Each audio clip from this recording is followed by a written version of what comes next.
introduce our co-director, Zia Tong. She's an award-winning broadcaster, best known as the anchor of Daily Planet, Discovery Channel's flagship science program. Her book, The Reality Bubble, won the Lane Anderson Award for Best Science Writing in Canada and has earned praise from such luminaries as David Suzuki, who calls Tong's book required reading for all who care about what we are doing to the planet. Tong also hosted series for CBC and PBS and worked as a correspondent for Nova Science Now alongside Neil deGrasse Tyson on PBS. She previously served as the vice chair of the World Wildlife Fund Canada and is currently on the board of directors of World Wildlife Fund International. A wonderful, powerful resume, and you have won the Environmental Award from Hamptons Doc Fest, and I'm going to show it to you now.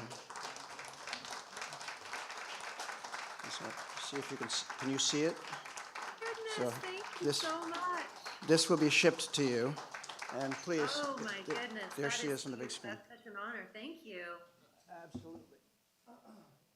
So just a remarkable film and telling us a lot of stuff that we need to know. I want to talk, before we get to the issues, I just want to talk about the making of the film at first.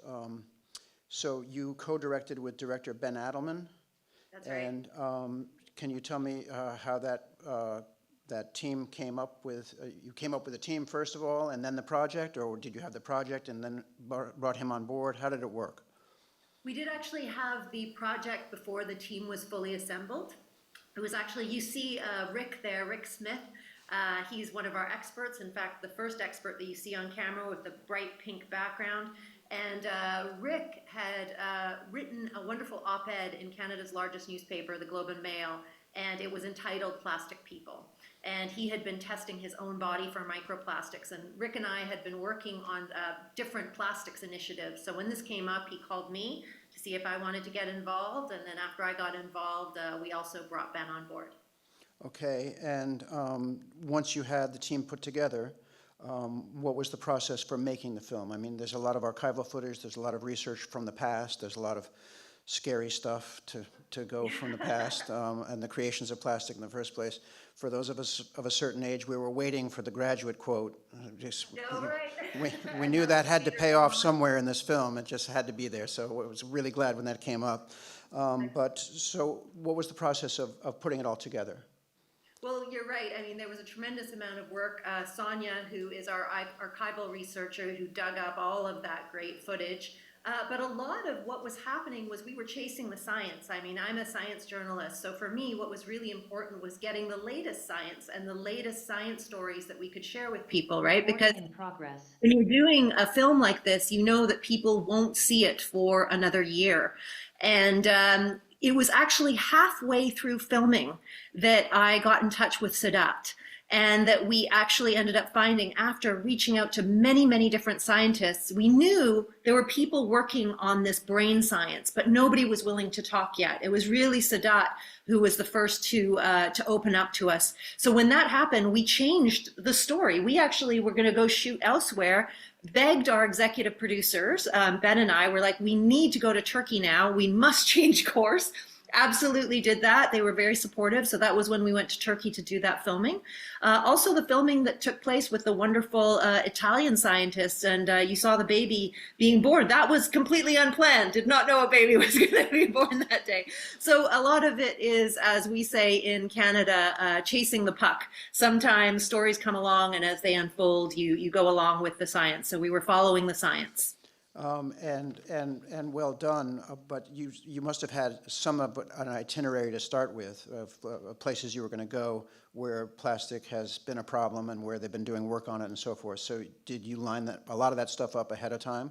Absolutely. All of that was lined up ahead of time, and that was because we were really fortunate. We knew who the leading microplastics researchers were. So, for example, you know, the scientist who was looking at the lungs, various other researchers, Chelsea Brockman, et cetera. We already knew that we were going to speak to these leading experts.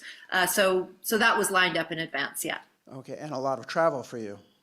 Yes, all over the world. Yeah, all over the world. Ended up even in the Philippines doing some filming there too, right? Yeah, And I think for us it became really important to not just tell a story from the perspective of the global north, because that would have been really biased. So it was very important to show the leadership that was taking place in the global south, in particular what's happening in Manila, and of course what is happening in Rwanda. For those of you who've been following what's happening with the plastics treaty, you will know that even though it just recently stalled in Busan, the leadership of Rwanda, again, leading 100 countries to make sure that this treaty does not fail. So we were very grateful to have Rwanda, right in our film and showing that leadership right there. yeah. Well, you started out basically shooting the puck, and then you wound up chasing it for a while. So Yeah, that's how perhaps. that worked. Yeah. So, so many different points being made, but I think that, the numbers alone, the 400 million tons, the lack of transparency, the sort of waste colonialism, some of these messages are very key. But it seemed like from the first third of the film or more, the message is to pay attention. Because we know this stuff is happening, but we're not paying attention to it. We're just sort of kicking it down the road or not paying any attention. So I think that's a very strong message of the film and very helpful to start out with paying attention. That the doctors, all of the doctors had really good things to say to really focus our attention. I loved what the doctor in Rome said, very Italian of course, the main goal of our studies is revolt. So, we have to rebel against this sort of thing. But the accumulation that's happening. Also, corporations don't have a conscience. This is not any news to any of us, but it's to be said. And the value for so many of these documentaries, and part of the value of this film is that we're putting a human face on what looks like headline news. Looks like, oh, that's just scary stuff. That's just media blowing up stuff and doing stuff. But here's people, boots on the ground, actually doing the research and finding out the real problems that are happening here. The leachate issue, the toxic chemicals coming out of the plastic cell. So it's not just the plastic itself, it's the chemicals that are leaching out. Really wonderful science in there. And talking about the full life cycle of plastic, when you're going to the restoration, which is, of course, the most powerful thing, and I want you to talk more about the Take Action. Is it the Take Action? Yeah, the Take Action campaign. But to do the experiments in the experimental lakes, to do the kinds of exploring the full life cycle in order to get at how do we get it backed around. And the fact that it's community groups, not politicians. I love that they said that in Canada. They said we took a lot of community groups, 100 community groups to do this, and not the politicians, because politicians don't seem to be able to get anything done. The community groups do seem to be able to get stuff done, so which is great. So can you talk a little bit about the Take Action campaign?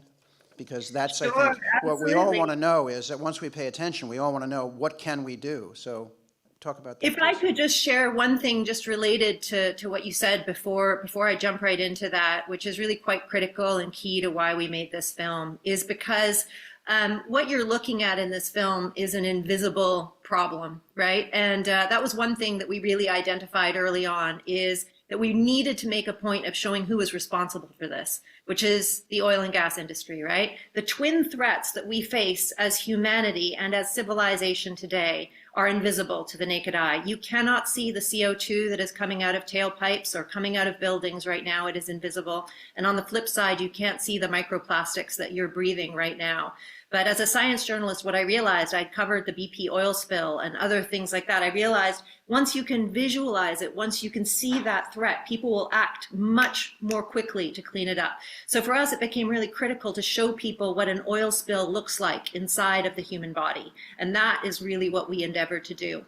Once we can see the problem, we can identify the problem, then we can act on the problem. Again, it's been an issue because it is such a small problem, not something that the naked eye can perceive. But for people who are interested in getting involved, as you said, there's intergovernmental levels, there's corporate levels, there's individual levels, there's community levels. But if you go to plasticpeopledoc.com, we have an entire impact campaign. We are partnered with 16 different NGOs, and we did that because we knew we didn't need to reinvent the wheel. There are some people who are, really working hard on oceans plastic. Some people who are working on fiber plastic. And we've also created an entire curriculum for people who want to be able to, show, there's a course curriculum for school children, grades 9 to 12, I believe. And, community screenings. I think one of the first and most powerful things that people can do is share this film with people in their communities to start activating, like we saw in that final community in Ontario, to get people involved. So plenty of ways, plenty of actions. Just go to plasticpeopledoc.com and get involved. Take action. Join us. The Take Action has its own website, yeah? No, it is plasticpeopledoc.com. Okay. So I thought I saw a thing for Take Action. Yeah, it just says Take Action, and then it's the website right underneath. Okay, that's perfect. Yeah. And the actions that have been taken, I mean, the leadership of Rwanda, for instance, and the leadership of the people that are actually doing the things. So, yeah, I think I'd like to ask the audience if they'd like to ask some questions. You'll have to wait because they have to get a microphone, otherwise you won't be able to hear them. No problem. So, I can't really see Can them. I see them or no? I'm just you basically. can't see them. We haven't got that set up here. Sorry, but, that I can't and you see can't you. hear their applause either, but I think we can their questions. We have a mic. Okay. Do we have a question? Very shy people here tonight. Okay. Well, then I will just say. Wait, I got one. Here we go. How did your blood test come out? Oh, well, that's it. What you saw was a double-blind study, but just about everybody who got their blood tested had microplastic in their blood. And another study actually just came out this week, and it found that I think it was something like 89% of people whose blood is tested has microplastic. And that was a very, very large study. Mine was only about 20 people. But just much more recent work has found just about everybody has microplastic in their blood. And now that there are some implications for blood clotting. And I think you guys may have heard about the big study that came out this summer after we had filmed, New England Journal of Medicine, really prestigious medical journal. They looked at about 300 people, and they found that people who had microplastics in the plaques in their carotid arteries were at a much greater risk, nearly 5-fold greater risk for stroke, heart attack, and even death. So we are starting to see a lot more scientific evidence come out. A preprint paper came out not too long ago. It looked at over 90 brains, but there was a subset of these brains, individuals with dementia and Alzheimer's, and those folks had a 10 times greater chance of having Alzheimer's or dementia if they had higher levels of microplastics in their brain than folks with healthy brain tissue. So a lot of this science is emerging. People often ask me, is it all bad? And unfortunately, I have not yet come across a positive microplastic study when it comes to microplastics in human health, implicated in everything from IBS, as you've seen, everything that we talked about with the placenta, et cetera. So something for people to definitely pay attention to. I think we're going to be seeing a lot more evidence coming forward in the coming years. Well, the film pointed out that a lot of this is evolving research, so that the effects on the endocrine system and hormones, the effects on the lungs, the effects on the carotid artery, for instance, it's all just beginning to come on, figured out. So that it's not good news. But I think one of the important things that came to me from the film is that none of the scientists were saying we can ever divorce ourselves from plastic. We've gone too far to have no plastic at all. What we have to do is figure out how to manage that relationship. We're married to plastic. We have to figure out how to make it not a toxic relationship. I thought that was a very good metaphor. Can I share a couple thoughts on that, on things that have come to the fore since then? I don't know how much time I have. Please do. Well, just to share with you, one thing that we didn't include in this film that is in the television version that is coming out in Canada next year, and we did this very, very precisely because we didn't want to muddy any waters, is there are new technologies that are coming out. Bioplastics can be very problematic, so we didn't want to lump in bioplastics with this one company that we'd found, but they are actually developing plastics made out of hemp that degrade into water, CO2, and biomass. And they are home compostable. You can literally take the stuff, put it in your backyard, and it disappears. And so The reason we didn't want to get too into the weeds in that is because, our film is already an hour and a half long, and we couldn't really go into another full explainer on bioplastics, but that's one thing. Another thing that I think is really, really important for us to rethink is reuse culture. I grew up, my grandmother did not have a lot of plastic in her backyard or in her kitchen or anywhere really in her home. Most of us didn't. And I think that we need to rethink even our postal service. I've been thinking a lot about that here in Canada. Our postal service is currently on strike. They're losing lots of money because obviously there's a lot of competition with Amazon and people don't send mail anymore. And you might be wondering why I'm saying this, but the key thing is redesigning the logistics and hub network, because we used to have the milkman. I think many of us remember how wonderful it was. You had a milkman, he would come, you would have milk, you would drink it. It was in a reusable glass container. It would disappear and it would come away with more milk. And, this sort of logistics and hub network, we can reuse packaging and be smart and clever about it and still have the modern conveniences that we have today. So it's really about thinking differently. There are technologies, there are communities, there are just different ways that corporations need to start thinking, but it can be done. I am absolutely still very, very hopeful about this. So I don't want anybody to ever feel paralyzed after watching a film like this. The best way to feel better, of course, is to get involved and get activated. And if I might say one more thing, it's if you have a plastic chopping board at home, throw it away. That's it. Okay. Well, that's well, that's news. One thing you can do. But once I realized that I was actually chopping my food on a plastic chopping board, chopping and literally up bits of microplastic into your food. Yeah, that's lovely. That's so good. Okay, we have another question up here. Can we get a microphone? Okay. You've answered part of my question, which was, are there companies out there that are really trying to find a replacement for plastic? I'm old enough to have grown up basically before plastic was in wide use. And so we didn't always have plastic. So for one person in the film notes that we can't do without it, but we can. Well, and we can in some places, but I'm not sure we can do without it altogether, but that's to be seen. I agree with you. I think that absolutely there are so many areas of life where we could be replacing things with, metals or with ceramics, as you mentioned. We lived in a pre-plastic world, many of us. But as you saw at the very beginning, I wear contact lenses. People need surgeries. They have sutures. But again, sutures, these things dissolve, right? These are the types of plastics. There's plastics like PHA that are compostable. So what we need to do is put pressure on the politicians to enable these technologies, to subsidize the right technologies, because what's happening is you've got the oil and gas companies showing up, the petrochemical companies showing up at every one of these treaties, and as any of you will have read in the news this week, trying very deliberately to block any action on plastics. And again, there are villains. There are real villains in this story that are doing absolutely everything they can, and they've been doing it for 40 to 50 years, spreading actual disinformation, trying in instances to threaten scientists. That's not something that we got into in our film, but that happened to the scientists that we spoke to as well, trying to discredit their work. And so that's what we really need to fight against. We really need to fight against the people who are setting up a campaign and setting up a trap for all of us.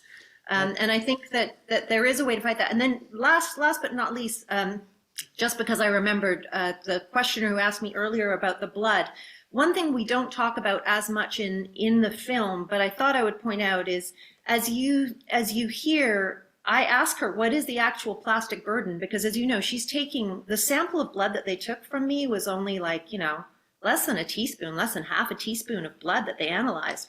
And they were finding on average 8 to 11 microplastic particles, right? So I think what shocked me the most when I did this film was realizing, oh my God, if that's how much plastic is in this tiny amount of blood, and I have several liters, like 5 liters of blood in my body, how much plastic is really in my system? And I think that's something that starts to get mind-boggling for me.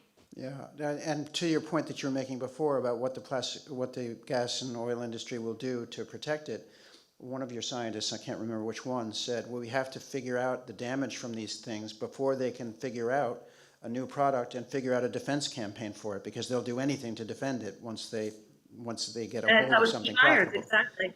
Yeah, so that's horrendous. Okay, right there. On a positive note, I've noticed in the last year, a lot of water is in metal containers now with a screw-off top that you can buy in the supermarket and the delis and whatnot. Must be 4 or 5 different brands, off-brands lately.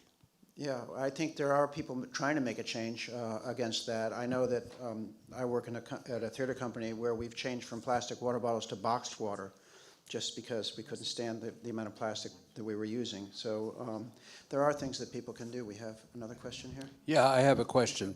Thank you for your global perspective. It was wonderful. I'm wondering if you've had any success bringing this message to the purveyors, the big guys, the Dow Chemicals and others. Have you had any success carrying your message to start a dialogue? I think that, we actually screened this film at the Plastics Treaty in Ottawa for INC4. And INC4, we had an opportunity to screen it for 400 delegates who were there for the Plastics Treaty. My understanding is also there were environment ministers there, including the Saudi Arabian. One of the delegates or environment ministers came to that. We just screened at INC5 in Korea, in Busan. That was last week. We had 3 screenings there. And so at these events, there are a lot of oil and gas lobbyists. I wouldn't be surprised if some of them sat in, perhaps to see what we had to say. But if they were doing that, then they would be doing it in order to likely come up with, PR campaigns or marketing campaigns to kind of counter our message. We saw a lot of that. It was shocking when we were in Ottawa, how many oil and gas industry people were there with all of their ads touting advanced recycling, which is not advanced recycling. It's basically creating dirty oil or burning plastics into fuel. And it's, as we say in the very beginning of the film, the oil and gas industry is very, very aware that people aren't going to be using as much oil for cars in the future. We know that with this boom of electric vehicles and solar, et cetera, et cetera. So there's a really strategic mission to move into other goods and increase plastics. And that arrow is going straight up. And so it's really, really important for us to recognize how invisibilized plastic is in our daily lives, how it's in, I think everybody who, I had friends say to me that they were shocked. They go to yoga class and, you would think the most earthy hippie people are all dressed head to toe in plastic. God bless all those young girls who go see Taylor Swift. I'm in Vancouver right now, but I saw them, and when I look at them, all I can see is people covered in glitter, which is microplastics, sequins, microplastics, bracelets, plastic. To me, these are truly plastic people. But this is because it's invisibilized. We're not actually seeing the plastic burden that surrounds us in the paint, in the carpeting, in the vinyl flooring, in all those things that we use day to day. So what's really, really important is that we focus again on quality. As we said, quality over quantity, like our grandmothers and the reason we have antiques today is because we had quality passed down to us. Nobody's going to be passing down, their IKEA furniture to their children or their great-grandchildren, right? So buy quality is another important thing. Yeah, and I think that along the lines of countering the gas and oil, I think you pointed out a couple of times in the film and now to fight against the big lie about recycling, because that is such a scam. And it's to make you feel good and to think you're doing the right thing, but nobody knows that you can only recycle 1 and 2 and not anything beyond that. So they put it all into the mix and it all goes somewhere, but it goes into the environment, goes into the ocean. It's such a lie, and yet we're doing it, and it's sad. But I think that's one of the things we have to counter is this idea that there's a way to deal with it. We can just recycle. And then even if you can recycle 1 and 2, they can only be recycled a few times, and then they can't be recycled anymore. And then the thing that most people aren't aware of is the fact that most mechanical recycling plants. Just one, they did a study of one recycling plant and it emitted 3 million pounds of microplastics. And that one had a filter. If it didn't have a filter, it would have been 6 million pounds. That's one recycling plant. Think of all the recycling plants around the world. And then when they actually do studies of how toxic the environment is for the people who are working and living, they actually did a study in Kenya, I believe, and they just looked at chicken eggs that were harvested. And I can't remember what toxin it was, but one of the eggs contained 250 times the amount of toxins just because it was an egg laid near a plastics factory, right? All those leachates that are going right through those porous eggshells. So you're absolutely right. Recycling has been a fraud, but at the same time, some things, don't forget about those metals, don't forget about that glass, don't forget about that wood, and still those recycled, some of those plastics, I still recycle what I can, because that's the system that I'm living in right now. It is not perfect, but it is not a solution. It is certainly not a real solution. Okay, great. Do we have another question? Down here? Can you get a microphone down here, please? Up here first. Oh, up there first. This sounds a little outrageous, but it seems to me the greatest impact would if these countries like Vietnam, the Philippines, stopped taking our plastic. And then we would have to really deal with it. And that is exactly what happened in 2017, 2018. So in China put up the big green fence and said, you know what, we're not taking it anymore. We are no longer taking your plastic waste. And that was what caused this huge global freak out, because everybody was like, oh my God, we have to deal with our own plastic waste. And actually there was a big problem between a very big diplomatic issue between the Philippines and Canada, because we were sending the Philippines our waste and they sent back an entire cargo container saying, we don't want this anymore. Now, the problem is in places even like Turkey, even though there's been a lot of banning of exporting plastic waste, there are loopholes. And so people are illegally, sometimes when, I've seen some investigative reports where people go in and they open the containers and they find all this plastic waste, and people are just shipping it there anyway because there are people who will take it and burn it in other locations. So it's really about getting rid of some of those illegal transfers. When we were filming in Turkey with Sadat, we stopped the car. Sadat was like, oh my God, I just got this email from my friend. He showed us a giant, gray smoke cloud, kind of a mushroom cloud. And he said, it's out there. So then we got out of the car, we looked and we could see it. And that was illegal plastic being burned. So I absolutely agree with you. This is something that is work that's being done in the Plastics Treaty. It's absolutely critical that we stop exporting. And further to that, what's happening in places like Manila, what's happening in places in the Philippines and Malaysia right now is they've enacted polluter pays laws. And this is great because what they're saying is if you're a corporation and you're like Coca-Cola and you're coming here and you're selling this stuff, you're responsible for cleaning it up. Well, that's a great move. I love that idea. Now, we did have a question down here. We were waiting Hi, for a yes. microphone. Oh, you got it. Thank you very much for this informative documentary. And it raises a lot of thought-provoking questions. And one of them is, for me, I can see how we can minimize bringing in more plastic into our bodies and into our systems. But is there any way that we can actually release it?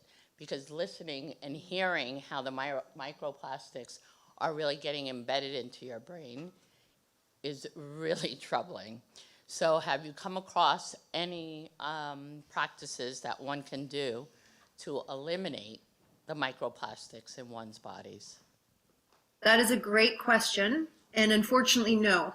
The science is not there yet. We're not finding any ways of actually eradicating plastic from our systems. We do know that, as human bodies, we're built with internal tubes. We do get rid of a lot of stuff. The reason why there were microplastics found in my very glamorous species sample is, of course, because some of that stuff made its way out. A lot of it is probably still stuck in my intestinal tract, but we do have bodies that are built to eliminate what's not necessary. You're right, the brain, that was troubling because that was exactly what Sadat said. There's no exit point for the brain. We do know from a recent study that it's been found that some of the ways in which plastics make their way to the brain is actually just through the olfactory lobe, so straight from breathing it in. The only thing that I've come in contact with that can reduce a level of plastics is there's one study that said that if you boil your water, that you can basically, the calcium carbonate in the water when it boils can kind of capture some of that microplastic, so you can reduce some of that microplastic consumption in your water. But of course it's in your food, it's in more than your water, but if you're concerned about that, I think the first thing is don't drink out of plastic bottles, because you've got 250,000 microplastic particles in every bottle. Certainly do not use those fancy tea bags. Those fancy plastic tea bags actually are so egregious. 11.6 billion microplastic particles for one of those, right? Don't heat your food in microwaves. So there's certain things that you can do. It's really about sort of reduction. And then, boiling your water. You did see at the very end of the film that there's researchers here at UBC that are working on a particular filter to filter out microplastics.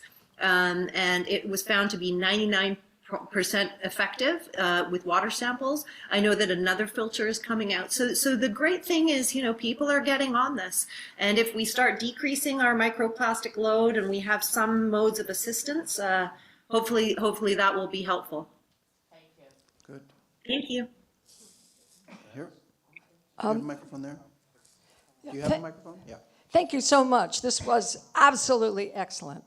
I have a nonprofit organization, and in fact, a number of people that I see in the audience have participated in the curriculum that we create. We're Earth Matters Solutions, and the project is Carbon Crew Project, and that is carbon reduction for Earth well-being. But we have a curriculum that's open sourced, and people come together for 5 sessions. We have it for adults, and we have it for the youth. Yesterday, for example, I got a query from email from a kid from Vietnam who's doing our program. We have people all over the world. And we have adults, and in fact, right now, on Friday, we're taking it to the municipality of Southampton to see if we can bring this curriculum to the whole community.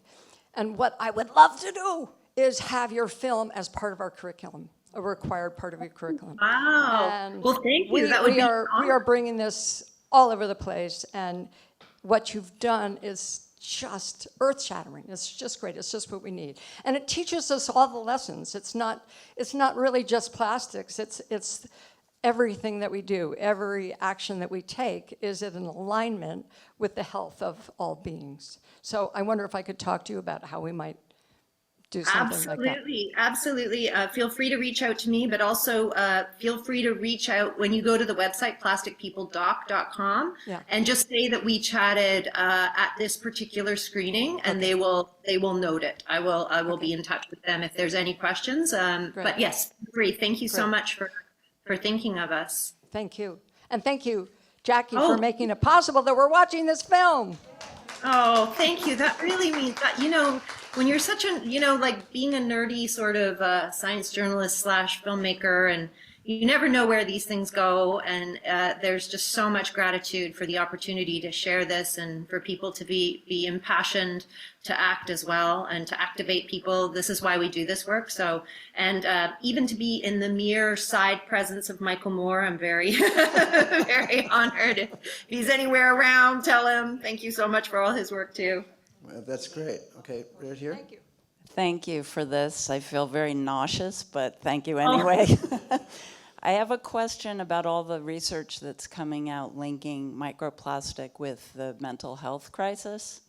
And because it feels like until it gets really personal with people, the political will is not there. So I'm curious why that isn't mentioned in the film, and any comments you might have about that connection. Oh, the connection with the mental health issue? Yes.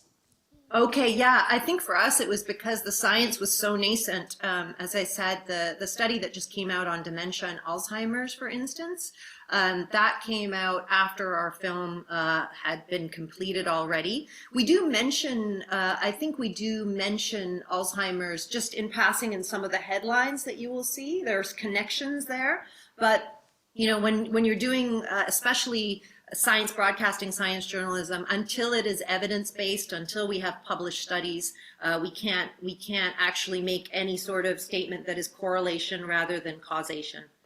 I've been reading a lot of research around ultra-processed food and microplastics contributing to youth mental health crisis. Yeah, so I think that it's definitely something that people are going to start investigating, but I think until we, and there's so many factors, right? I think one of the first things that you hear me say in the film is we know people are getting sicker, but why? Is it the meat? Is it, the air that we're breathing? Is it the microplastics? And the hard and rigorous work of science is that investigation, is of sort of like taking everything apart, isolating it, and finding out what causes what specifically. And that's actually going to be really helpful when it comes to treatments and all those sorts of things down the road. And we know that there's implications. There's no question that there are implications. The clearest implications tend to be for cancer. When people have done studies looking at people working in plastics and rubber factories here in Canada, we looked at 80,000 people, and the risks and the elevated levels of cancer were just clear. That's quite clear. But I think that a lot of the other science is really, really new, so we just have to pay close attention and again, always, we live in a time with a lot of information, and it's really, really important to really put our faith in that great science, like those great journals like Science and Nature and, really peer-reviewed studies, and make sure that we get our facts the best that we can. That was something that was very, very important to us in our film. Well, I think it's a great film, and we've run out of time, but just thank you so much for bringing this film. Congratulations on the Environmental Award. Thank you so much. Much applause. Much applause is going on now. Much applause. So thank you so much. Thank you. Take care, everybody.